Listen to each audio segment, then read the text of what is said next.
The Elder Gods had transformed Scorpion into their weapon in order to defeat the Dragon King before his plans of domination unmade the realms. With his enhanced abilities, he tirelessly tracked Onaga through the realms until finally he cornered him in the Nexus. The Dragon King had many allies, but they were of no consequence. It was in fact Scorpion who was the true champion of the Elder Gods, the enforcer of their will. Only he could stop the menace that threatened all that exists. Only he could defeat the Dragon King. Baraka assumed that the treacherous Malena had given her armies a powerful magic. They fought with savage brutality, but he could not stop their advance. He vowed that Malena would pay for her betrayal. Baraka's warriors brought word that she had agreed to meet with him in an ancient lair, but Baraka was no fool. He sent another in his place. Baraka's scouts reported that the Earthrealm warrior Sub-Zero was near. He allowed his remaining militia to deal with him and set off alone to ambush Malena. He knew by the scent of Tarkatan blood on her clothes that she had already killed the one he had sent to meet her. But her sense of smell was not as keen as a true Tarkata's. She was unaware of Baraka's presence. He barked her name, and when she turned to face him, he tore her apart.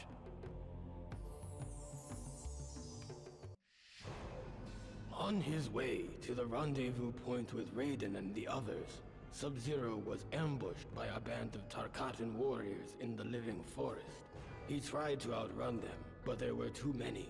He was quickly surrounded. Sub-Zero decided that his last living deed would be to vanquish as many of these barbarians as he could before he succumbed to death.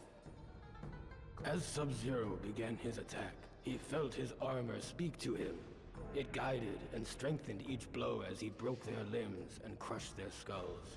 At his feet, a dying Tarkatan warrior uttered the words, "Long live the Dragon King."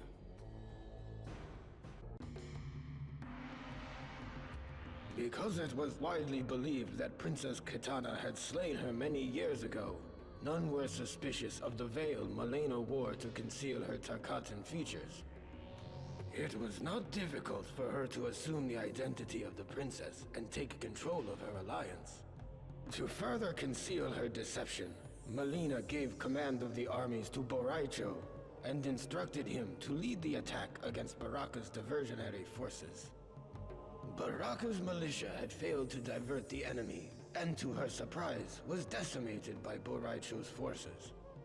She then realized that she was in control of the most powerful military force in Outworld and Edenia combined. She had finally achieved her true purpose, her destiny. But Malena could not continue her charade indefinitely, not as long as Baraka knew the truth. She ambushed him in the ancient beetle lair and fed him to a swarm of flesh-eating insects. All hail, Princess Kitana. Nightwolf had traversed realms and fought many demons to get to this place deep within the Netherrealm. Using knowledge passed to him from his forefathers, he drew a binding symbol on the ground and chanted the ancient words that would draw the spirit of the Dragon King to this wicked place. Nightwolf had carried the burden long enough.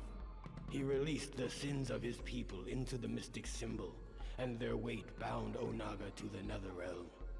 Free of the corruption he had harbored for so long, Nightwolf was expelled from the depths of the Netherrealm and into the unknown.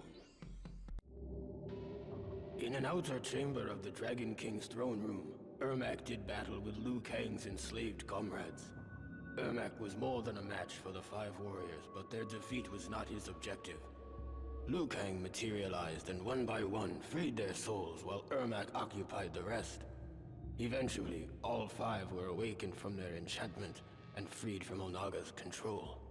Ermac was pleased that his warrior's skills could for once bring about a noble outcome. He sensed, however, that an ominous force still shaped the destiny of the realms. It was everywhere. He could feel its influence on Onaga, though the Dragon King was oblivious to its manipulation. Time was running out. Ermac feared the celebration of this latest victory would be short-lived. As Sub-Zero and Kenshi trekked across Outworld, they strove to keep themselves hidden, only traveling at night. But as they neared the portal to Earthrealm, the Dragon King Zealot Hotaru attacked with a blast of glowing energy that temporarily blinded Sub-Zero. Kenshi's sense of sight is of a spiritual nature, thus he was unaffected by the intense flash of Hotaru's projectile attack. In the dark, Kenshi had the advantage. Hotaru did not see his approach. Unaware, he strode in to kill Sub-Zero. It was the last mistake he would ever make.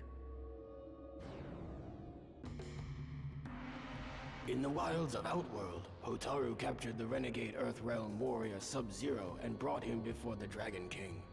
Onaga's judgment of Sub-Zero was swift, and Hotaru was given the task of carrying out his punishment: death. His fate served as a reminder to all who would challenge the authority of the Dragon King. Onaga seemed invincible. The races of Outworld were in disagreement over how to deal with this threat, and Baraka's hordes were sweeping the land. Boraicho had almost given up hope when he was visited by the spirit of his greatest student, Liu Kang. Their roles now reversed. Liu Kang gave Boraicho the inspiration necessary to continue the fight. Boraicho's soul was invigorated. He met with Outworld's many leaders to forge a temporary truce. Kitana gave him command of what remained of her army, and he led them to battle against Baraka's mutant foot soldiers. The new army of Outworld crushed the Tarkata vermin, and Baraka himself was bested by Boraicho's attack. The victory inspired the people of Outworld to rise up against the Dragon King.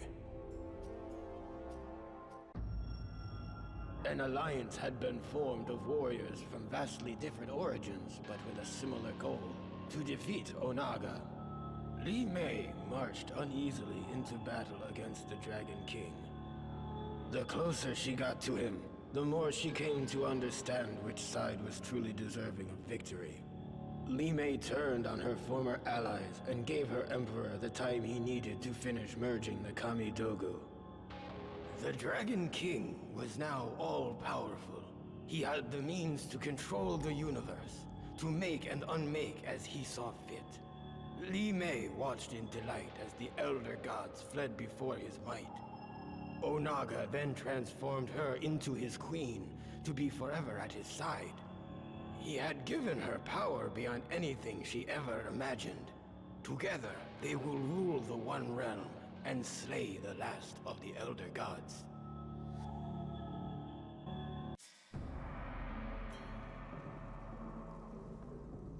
Although Onaga had returned from the dead, he did not re-inhabit his original body. Sindel and Jade found his sarcophagus opened. His body remained, but the armor was missing. Strangely, the hieroglyphics in his tomb were similar to an ancient Edenian language. She discovered an incantation inscribed by Onaga's holy men that was intended to transport his soul back into its original body. As she was memorizing the spell, Onaga emerged from the shadows. Onaga could have defeated both Jade and Sindel, but instead, he took sadistic pleasure in unleashing Kitana against them. He was a fool. Jade held off Kitana, while Sindel thrust her Kwandao into the heart of the corpse. As she screamed the ancient incantation, Onaga's soul leapt from Reptile's body into its intended vessel. The corpse came to life and cried in agony as the Kwandao prevented its heart from reforming. Sindel held the blade firmly in place as Onaga returned to the cold sleep of death. With the Dragon King defeated, the realms were safe, and Sindel's daughter Kitana was free from his spell. May Edenia know peace once more. Noob Saibot was not originally a demon, which might explain why Ashra sensed such great evil in him. He had to earn his place in the Netherrealm. He actually desired to remain there. His companion, however, seemed to be having a problem adjusting. Perhaps there was some good left in the cyborg. Whatever the case, Noob would have to face Ashra alone. Ashra defeated Noob Saibot and finally earned her ascension from the Netherrealm. But the sword that made her escape possible did not travel with her.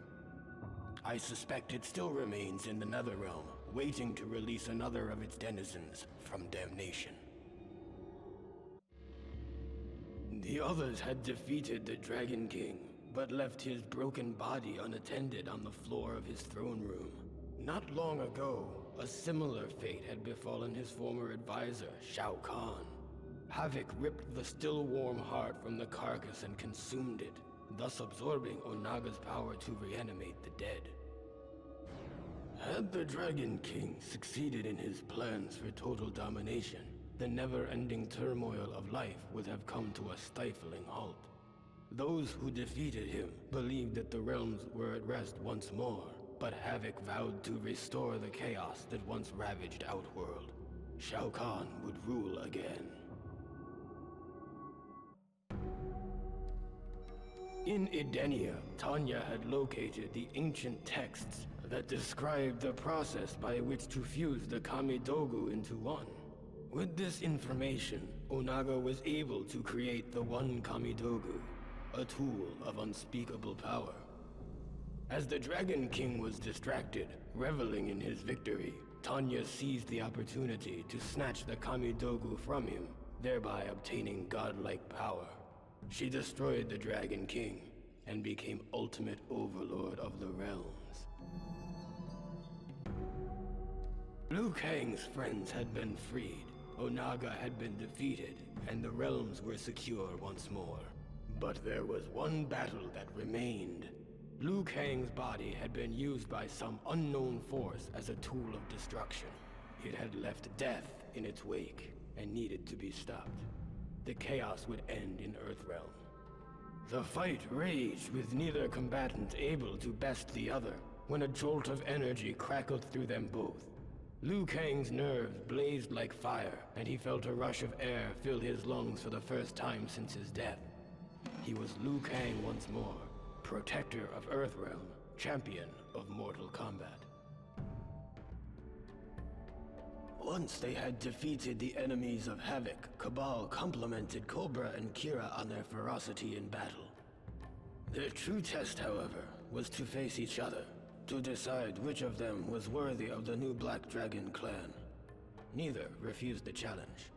Cobra fought with ferocity, but his lack of discipline allowed Kira to control the battle, easily manipulating Cobra into exposing himself to her attacks.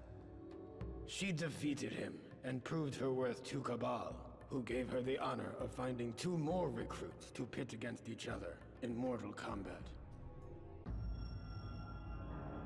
Havoc had given Cabal's new Black Dragon recruits a task: lure the heroes away from the Dragon King's corpse while he somehow retrieved the heart, and with it, Onaga's power to raise the dead. Apparently, Onaga's ancient army had only been invincible by means of constant resurrection during battles. The power to raise the dead would prove quite useful to the Black Dragon clan.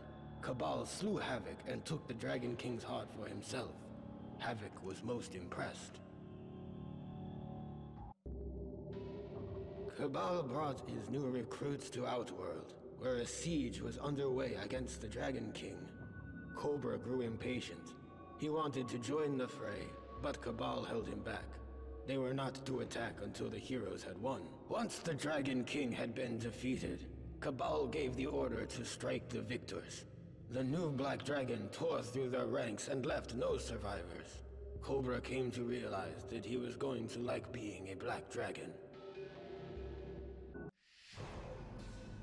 With Smoke as his template, Noob Saibot planned to return to the Netherrealm and use Smoke's nanotechnology to create an army of cyborg demons.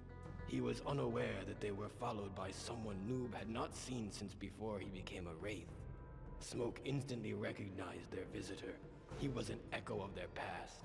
He was Sub-Zero, Noob Saibot's brother. Noob Saibot was surprised to see how much stronger his brother had become. If he were still Lin Kuei, still human, he would probably have shown some degree of pride. But as Raiden had revealed during the ordeal with Shinnok's amulet, his soul had been tainted when he died at the hand of Scorpion. Noob Saibot, the original Sub-Zero, had descended into the Netherrealm free from compassion. he ordered Smoke to assist him in slaying his brother, his first act as ruler of the Netherrealm. So that I would be able to defend myself during the quest to find the Kamidogu, Onaga had given me the power to absorb the fighting ability of any warrior I encountered, but his gift would prove to be his undoing. The warriors in Outworld were in disarray. Heroes were not focused on the true threat of Onaga, and villains were unaware that they were bringing about their own destruction by serving him. I united them, and in one moment, absorbed their combined fighting power. I shattered each of the Kamidogu, the source of his invulnerability. This weakened Onaga, and I attacked him without mercy. His mortal form was no match for a combatant infused with the powers of so many warriors. The Dragon King was finally defeated. The realms will remain as they have since the beginning.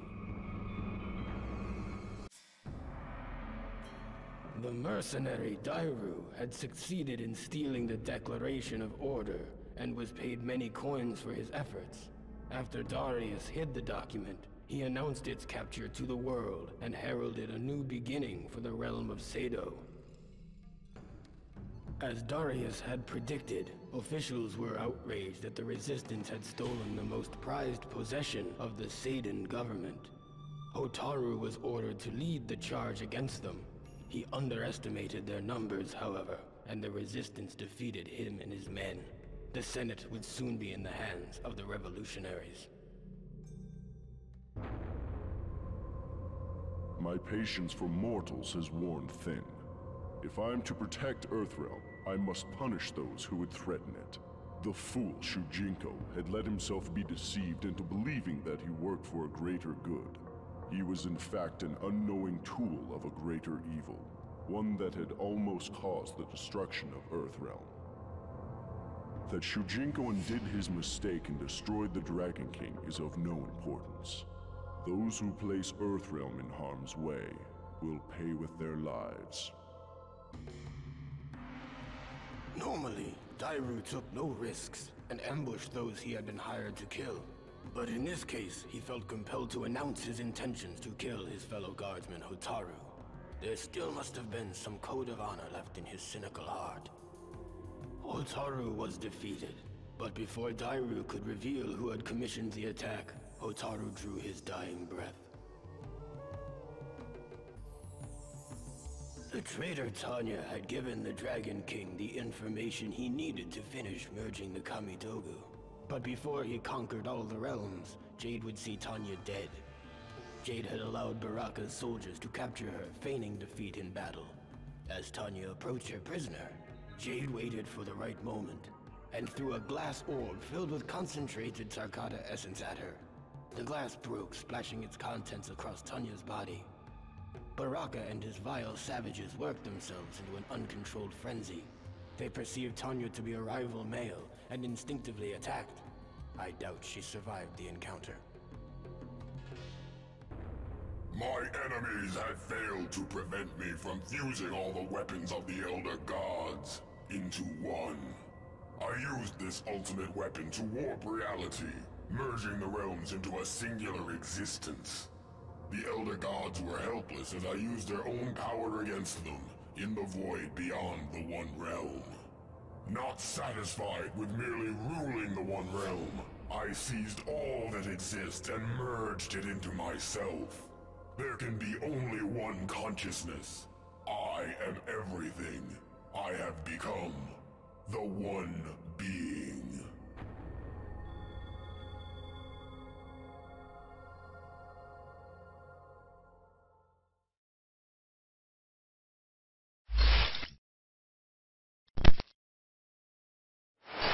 You